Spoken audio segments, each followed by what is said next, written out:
Right, so we're diving into a pretty heavy topic this time, huh? Osama bin Laden. You guys wanted a deep dive, wanted to go beyond the typical, terrorist mastermind headlines. And there is a lot to unpack there. Right, so we're using his Wikipedia page as kind of our roadmap, yeah, to trace this, really wild journey, honestly, from, privilege to, And it really is that journey, I think, that's crucial here. Because Yeah. it's so easy to fall into the trap of, good versus evil, black and white thinking.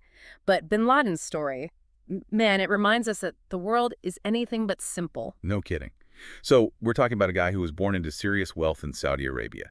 I mean, imagine having something like 20 siblings. Can you imagine those family reunions? I can't even imagine the grocery bill. Right. But the thing is, he wasn't just some spoiled rich kid. Yeah.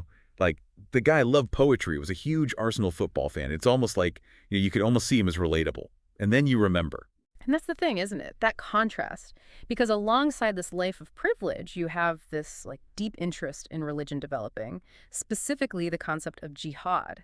And to understand that, we got to look at the bigger picture. Bin Laden comes of age at a time when Islamism, as a political ideology, not just a faith, is gaining some serious traction, particularly among intellectuals. Okay, so we're not just talking about Islam as a face here, but Islamism as a political movement. Exactly. Guys like Sayyid Qutb, he's a big one, Yeah.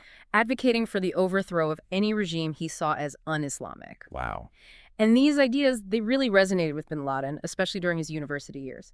Qutb's writings, they argued for this return to a quote-unquote pure form of Islam, and that really laid the groundwork for his later ideology. So it's like this perfect storm, right? His own beliefs, this political ideology gaining steam. And then the 1980s hit. The Soviet-Afghan War breaks out. And suddenly there's this opportunity to put these ideologies into practice. And this is where things take a major turn.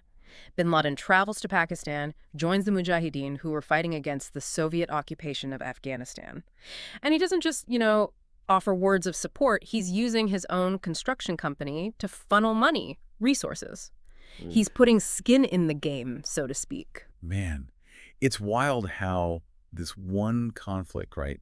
Mm-hmm. It becomes this breeding ground for so much future conflict. Afghanistan became a magnet for people like bin Laden, drawn to this idea of jihad. And the thing is, you can't separate that from the geopolitical situation at the time. I mean, this is the Cold War. You've got the United States and Saudi Arabia both pouring billions of dollars into supporting the Mujahideen, and they're doing it through Pakistan's intelligence agency, the ISI. So you've got all this money, all these weapons flooding into the region, all aimed at fighting the Soviets. But those unintended consequences. Right. Now, there's no hard proof that the CIA was directly in contact with bin Laden during this period.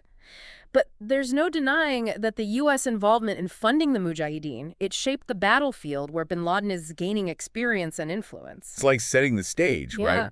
For this whole messy web of alliances and betrayals that comes to define, everything that comes after. And in the aftermath of this war, the Soviets withdraw from Afghanistan in '89.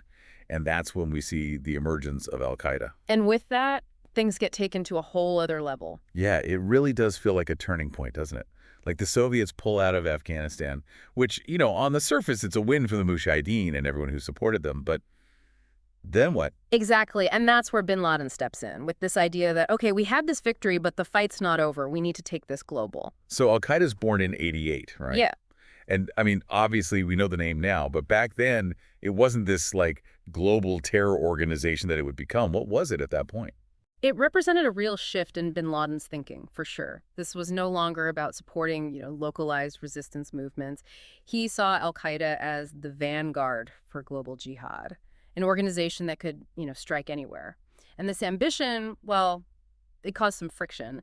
There was a pretty significant split with one of his allies, Abdullah Azzam. Yeah, Azzam had a different vision, right? Completely. Azzam, he was more about integrating those Arab fighters into already existing local groups, like the groups fighting in Palestine, Kashmir, places like that.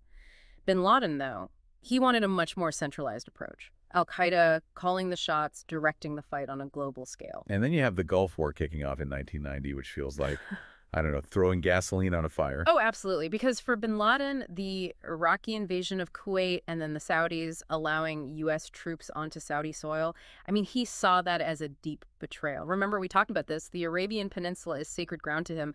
The holiest sites in Islam are there. So this is where his anti-Americanism really takes root. It's a huge turning point. He even reportedly offered to defend Saudi Arabia himself with his own fighters. But the Saudi monarchy, they chose the U.S. instead. And for bin Laden, well, that's a huge offense. It just cemented his belief that the West, the U.S. in particular, was hostile to Islam. He saw it as an occupation of Muslim lands. And so feeling more and more alienated in his own country, that's when he relocates to Sudan, right? Yep. And Sudan is where Al-Qaeda really starts to transition from an idea to, well, something much more concrete and dangerous.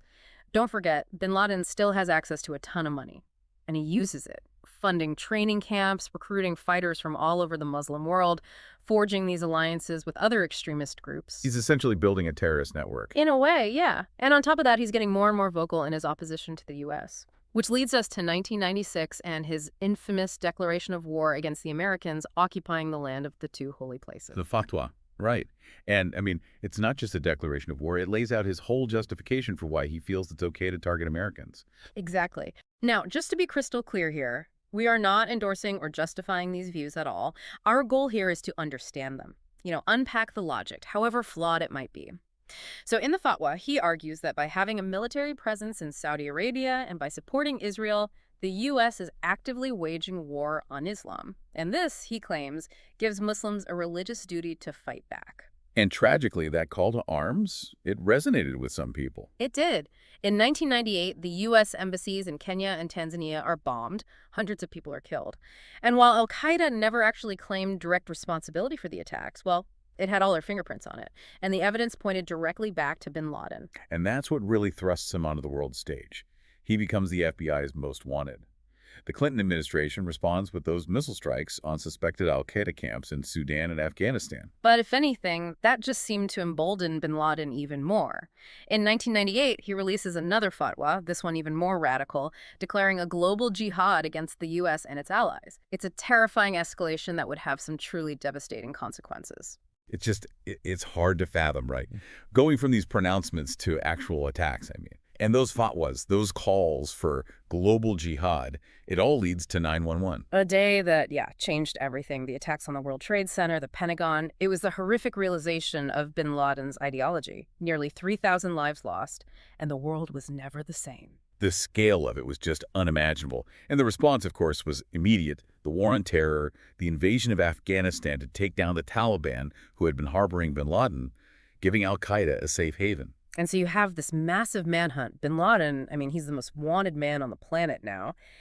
And he just disappears, vanishes into those mountains along the Afghanistan-Pakistan border. He's like a ghost story, right? This almost mythical figure popping up every now and then with a new message taunting the West. Yeah. It just fueled this image of him as some kind of mastermind, pulling strings from the shadows. Which, of course, made finding him even harder. I mean, this wasn't just about military force. This was intelligence gathering on a whole other level, trying to crack this secret network hidden in some of the most rugged terrain on Earth.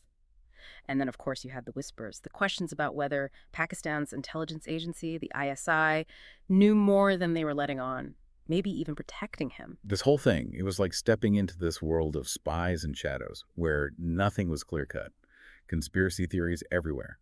But the search never stopped. And after almost a decade, the world finally had an answer. 2011, the raid in Abbottabad. A turning point for sure, this symbolic victory in the war on terror.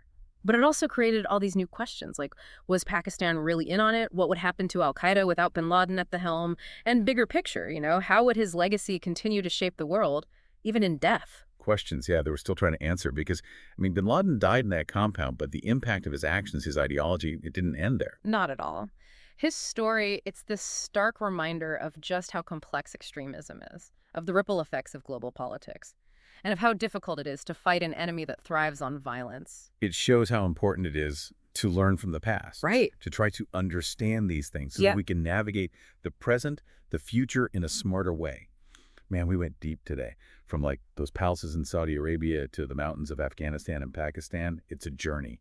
And through it all, bin Laden remains this polarizing figure, even in death. But we didn't just focus on the darkness, right? We tried to shed some light on the complexities, understand the things that shaped him, grapple with the legacy he left behind. And that's really what it's all about. This is a human story, however twisted it became. And it's by really looking at that story, the good and the bad, that we can maybe start to understand these bigger issues: extremism, conflict, what it means to be human, all of it. So, as we wrap up this deep dive, we want you guys, the listeners, to keep thinking about it. Read more, explore, ask the tough questions. What surprised you about bin Laden's life? What lessons do we take away from it? The answers, well, they're rarely simple. But try to understand to learn. That's maybe the best tool we have, right? I agree more.